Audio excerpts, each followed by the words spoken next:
그 영상 보니까 베트남 선수들하고 인사 나누는 것도 네. 엄청난 슈퍼스타처럼 정말 손흥민 선수 멋진 선수다. 진짜 슈퍼스타구나. 중계를 저도 녹화 중계를 하면서 보면서 느낀 거는 손흥민 선수가 진짜 득점에 대한 그 열망이 되게 많아 보였어요. 한 골을 넣으면서 좋은 활약을 그래도 손흥민 선수가 펼치게 됐고요. 손흥민 선수도 손흥민 선수지만 이강인 선수의 활약도 정말 눈부신 경기였습니다. 그 손흥민 선수와 이강인 선수가 동시에 나와서 겹치지 않고 잘 공존하면서 경기를 풀어가는 모습이었거든요. 대한민국 에이스, 사실 한 명이 될 수 있습니다만 여러 명의 에이스가 돼가지고 손흥민의 다음 에이스 주자를 누가 할지에 대해서 우리가 굉장히 많이 궁금했잖아요. 그렇죠. 서서히 이강인 선수가 뭔가 그 점유율을 가지고 오는 느낌이 들어서, 물론 여전히 손흥민이 건재하지만 그런 어떤 느낌이 들어서 굉장히 또 의미가 있었던 이번 10월 A매치가 아니었나 생각을 합니다.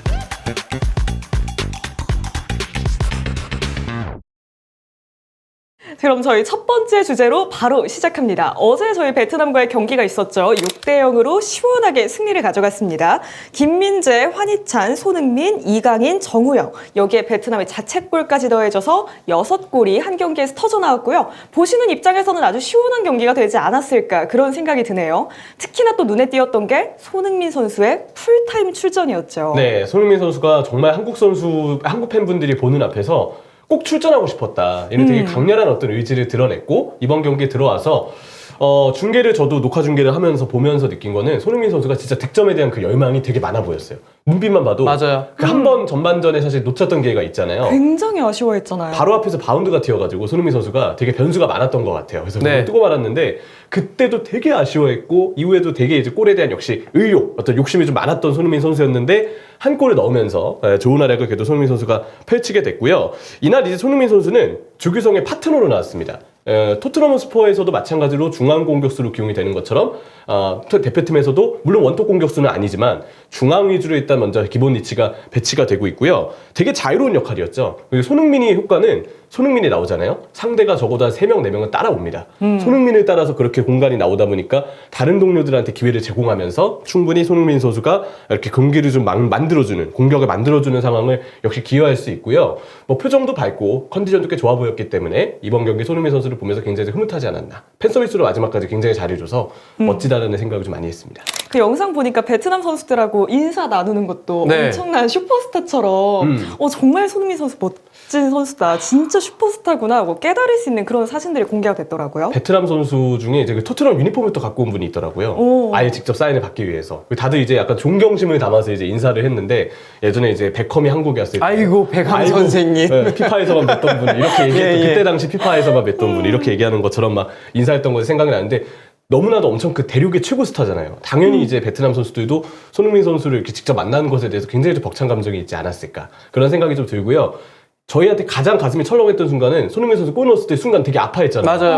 너무 놀랐어요. 근데 가까이서 클로즈업 하니까 표정은 밝더라고요. 그래서 뭔가 다행히 손흥민 선수가 별 탈 없이 이번 경기를 잘 마친 것 같아서 굉장히 좀 뿌듯했습니다. 잠깐 발이 밟힌 듯한 모습이었죠. 네. 근데 다행히 세레모니 때 좀 아파하긴 했지만 큰 통증은 아니었던 것 같아요. 이후에도 표정이 좀 밝았던 거 봐서는 정상적으로 경기를 잘 마친 것 같습니다. 그 손흥민 선수도 손흥민 선수지만 이강인 선수의 활약도 정말 눈부신 경기였습니다. 그 손흥민 선수와 이강인 선수가 동시에 나와서 겹치지 않고 잘 공존하면서 경기를 풀어가는 모습이었거든요. 네, 뭔가 경기가 이제 거듭될수록 이강인 선수는 대한민국 대표팀에서는 진짜 절대로 뺄 수는 없는 선수다라는 생각이 좀 드는 것 같고요. 이번 경기에서 뭔가 서령우 선수, 이제 후반에는 김태현 선수였죠. 오버래핑에 힘입어서 이제 안쪽으로 들어와서 경기 영향력을 발휘를 해주는데 단순하게 말하면 안쪽으로 누군가 들어왔기 때문에 중앙의 공간이 좁아지거든요. 근데 손흥민 선수랑 이강인 선수랑 뛰면서 보는 느낌 뭐냐면은 공존이 되겠는데? 손흥민 선수가 이강인 선수가 들어왔을 때 살짝 뭐 옆으로 벌려준다거나 다른 공간 쪽으로 들어가는 모습 혹은 뭐 침투를 통해서 뭔가 루트를 계속해서 만들어가고 찾아가는 느낌이 들어서 대한민국 에이스, 사실 한 명이 될 수 있습니다만 여러 명의 에이스가 돼가지고 더더욱 이제 좋은 스쿼드가 되고 더더욱 이제 좋은 전력이 되기를 바라는 게 우리 대표팀을 바라보는 우리 팬들의 시선이라는 생각이 드는데 그런 모습들이 점차 좀 나타나는 것 같아요. 이번에 이강인 선수의 활약이 정말 눈부신 그런 10월이었습니다. 지난 튀니지전에서도 멀티골 터뜨렸잖아요. 이어서 그렇죠. 이번 경기에서도 굉장히 좋은 모습 보였어요. 뭔가 그런 생각이 들어요. 사실 1년 전만 해도 대표팀 내 이강인 선수 입지가 이렇진 않았습니다. 월드컵을 앞두고도 사실 이강인 선수가 대표팀에서 기회를 많이 받지 못했기 때문에 발탁이 될지 말지를 두고 사실 우리가 많은 얘기를 했었거든요. 근데 말탁이 되고 나서 월드컵에 딱 뚜껑을 열었을 때 이강인 선수가 후연 때 굉장히 좋은 모습, 또 마요르카에서 성장한 모습을 라리가를 통해 보여주면서 벤투 감독이 카타르 월드컵 때부터 이강인 선수를 중용하기 시작했죠. 아무래도 그런 이강인 선수의 활약이 카타르 월드컵을 시작으로 이렇게 쭉쭉쭉 우리한테 좋은 포인트로 좀 이어지고 있는데, 이강인에게는 꽤 기념적인 의미 있는 1년, 우리가 그 이강인의 어떤 발자취를 아주 귀중하게 보았던 1년이라는 생각이 들고, 결정적으로 이번 A매치는 저는 그렇게 생각합니다. 이번 A매치를 통해서 슛돌이 이강인이 정말 성인 대표팀에 누구나 인정할 만한 에이스가 되었다. 어떻게 보면 손흥민 선수가 역시 나이는 이강인 선수가 많기 때문에 손흥민의 다음 에이스 주자를 누가 할지에 대해서 우리가 굉장히 많이 궁금해했잖아요. 그렇죠. 서서히 이강인 선수가 뭔가 그 점유율을 가지고 오는 느낌이 들어서, 물론 여전히 손흥민이 건재하지만 그런 어떤 느낌이 들어서 굉장히 또 의미가 있었던 이번 10월 A매치가 아니었나 생각을 합니다. 그 세대 교체 시작을 알리는 듯한 경기였다. 이렇게 보면 될까요? 맞아요. 그리고 일단 이번 경기도 왼발 프리킥 찰 때마다 되게 좋은 구질의 킥들이 나갔는데 튀니지전은 아예 왼발 프리킥으로 골도 나왔고요. 이번에 또 김민재 선수를 코너킥을 통해서 또 도와주는 그런 코너킥 어시스트 능력까지, 세트피스 상황에서까지도 이강인 선수의 존재감이 상당했다는 부분을 좀 알 수 있었죠. 지금 세트피스에 대한 이야기가 나왔는데 한 가지 더 우리 대표팀이 좋은 모습을 보였던 게 바로 세트피스에서 예. 달라진 모습이었죠. 좀 발음이 좀 어렵죠, 세트피스. 맞아요. 예. 세트피스는 쉽지 않죠. 그 두 경기에서 이번 튀니전이랑 베트남전을 보면서 세트피스 공격 성공률이 저는 높아졌다라는 생각도 들고, 그 낮게 깔아줬습니다만 슈팅까지 이어지진 않았습니다만 그런 걸 통해서 변칙적으로 여러 가지 플랜도 준비해 놨구나라는 좀 생각이 들었습니다.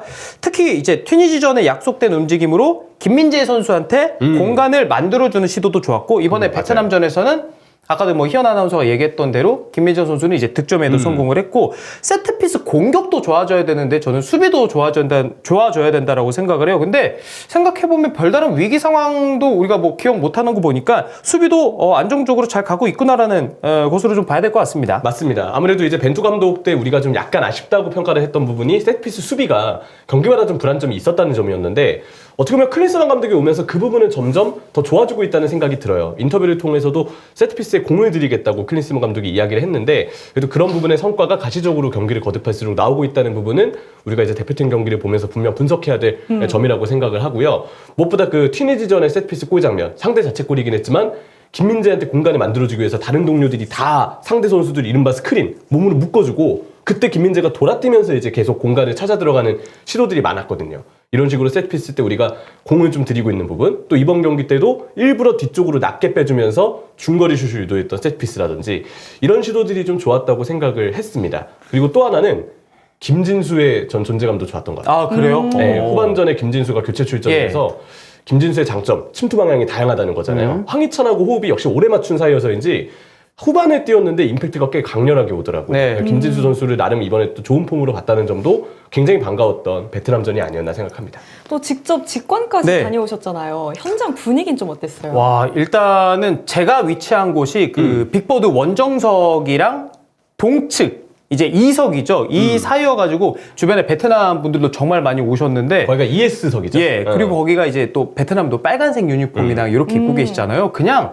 다 빨간색만 보여가지고 뭔가 색깔은 하나로 통일된 느낌이 좀 많이 들었고, 그 함성 티어를 제가 한번 매겨보려고 하는데, 현장 감독만 알 수 있는. 선발 명단 한 명 한 명 발표할 때마다 함성이 이렇게 나오잖아요. 네네. 장내 아나운서의 그 이름 멘트에 따라서 손흥민 선수가 압도적으로 1등입니다. 당연하죠. 진짜 아까 뭐 형철이도 초반에 슈퍼스타다 얘기했습니다만, 경기 끝나고 인터뷰도 그랬습니다만, 코너플레이, 코너킥 찰 때마다 계속 박수를 유도해요. 그러면 이게 우리가 손흥민 선수를 다 쳐다보고 있지 않습니까? 4만 명이 넘는 그 팬들이 다 함성과 박수를 보내줍니다. 그런 슈퍼스타 손흥민 선수 그 함성 듣는 거 역시도 대단했다라고 좀 말씀드리고 싶고, 그리고 이제 뭐 이강인, 김민재, 아무래도 뭐 파리 생제르맹이나 바이에른 뮌헨에서 뛰다 보니까 인기가 많아서 함성도 굉장히 컸고요.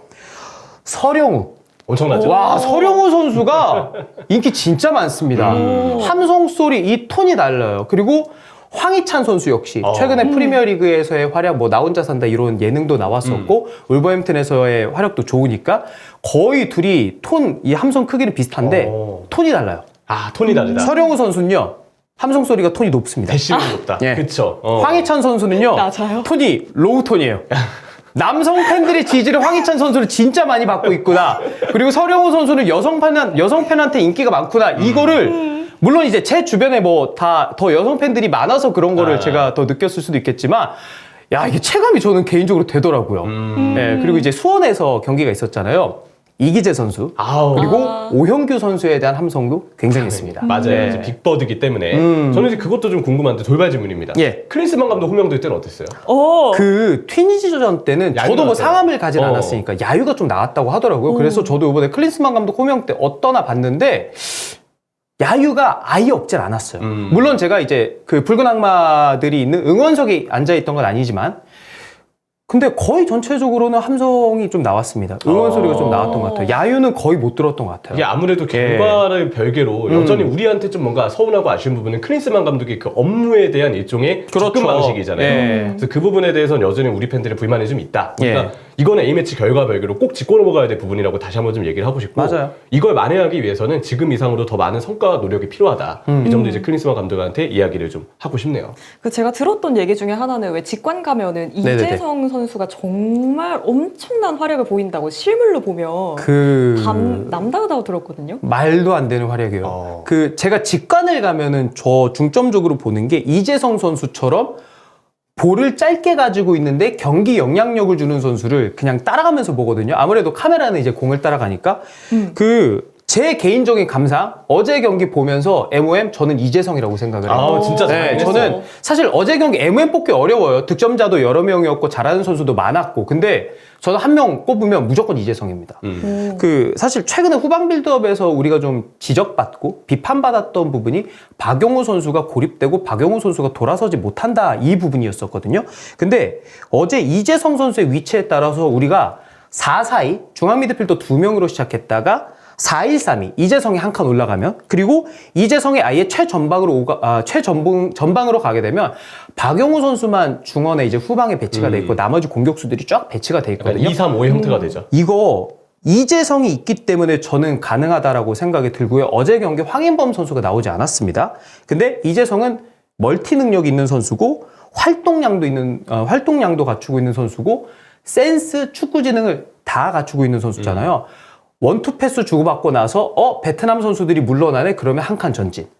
박용우 선수가 압박에서 자유롭네 한 칸 전진. 요렇게 가는데 그냥 놀라워요. 이 정도의 축구 지능을 가진 선수가 우리나라에 몇 있을까? 저는 어제 경기 MOM 이재성 뽑습니다. 그럼 형철님이 또 중계하셨잖아요. 네네. MOM 뽑자면 어떤 선수 뽑으시겠어요? 아무래도 경기에 대한 MOM을 뽑자면 저는 마찬가지로 저도 지금 눈에 들어오는 선수는 근데 저는 김민재예요 사실. 경기에 대한 MOM은 김민재. 왜냐면 수비에서도 그렇고 공격에서의 그 선제골 과정이 경기 승리에는 굉장히 큰 영향을 미쳤다고 생각을 하거든요. 근데 어쨌든 제일 중요한 건 이재성의 활약은 정말 중계를 통해서 봐도 굉장히 좀 눈부시긴 했다는 점이죠. 원터치 패스라든지 그 하이라이트만 봐도 아마 많이 담겨있을 텐데 원터치 패스 주는 거 이재성 선수가 진짜 많았어요. 맞아요. 네, 그래서 이재성 선수가 참 저는 예전 전북 현대 시절부터 이재성을 볼 때마다 느꼈지만 어떻게 이렇게 기본기가 좋을까? 정말 교과서적인 플레이들을 깔끔하게 해주는 선수여서 군더더기 없는 플레이를 이번에도 이재성이 우리한테 보여주지 않았나 굉장히 좀 인상적으로 역시 확인을 했습니다. 그 어시스트 장면이라던가 키패스로 연결되는 장면 보면은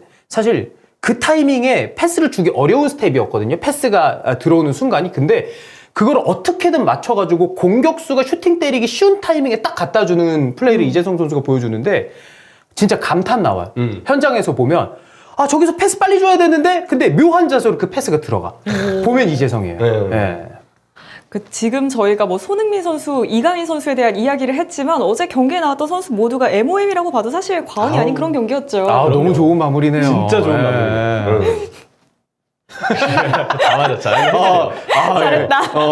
축구 프로그램 MC다운 맞아, 아주 맞아요. 좋은 마무리였습니다. 네. 예. 네, 다음 달부터 월드컵 예선이 시작이 됩니다. 네. 그리고 내년 1월부터는 아시안컵도 있죠. 클린스만 호가 지금과 같은 좋은 흐름을 계속해서 이어가고 있길 바라겠습니다. 저 그리고 요거 하나는 제가 말씀드리고 싶은 게 제가 이번에 직관을 갑자기 하루 전에 결정을 해가지고 티켓 예매 사이트 들어가가지고 하는데 매진이어가지고 자리가 없더라고요. 그래서 새로 고침 신공을 해서 어떻게 연속을 구해서 저는 보고 왔거든요. 근데 요즘 진짜 축구 인기 많구나라는 생각을 하면서 혹시 이거 당근마켓 가면 이 가격, 이 티켓 정가에 제대로 파나? 왜냐면 티켓을 구매했다가 취소하려는데 수수료가 생겨가지고 어쩔 수 없이 양도하는 경우가 있으니까. 근데 35,000원짜리 티켓이 있거든요. 네. 이거를 7만 원에 파시는 분들이 있어요. 저 최근에 우리 국가대표팀 경기 진짜 인기 많고 누구나 다 가고 싶어 하잖아요. 축구 팬들이라면. 근데 이렇게 좀 몰상식한 행동은 안 했으면 좋겠습니다. 진짜. 맞아요. 예. 공론화가 많이 돼야 됩니다. 예. 티켓 가격을 일부러 뻥튀기 해서 이렇게 이른바 안포장이라고 하죠. 절대적으로 있어서는 안 될 행동이죠. 네, 정말 다 불법입니다. 하지 마세요. 하지 말라는 데는 다 이유가 있어요.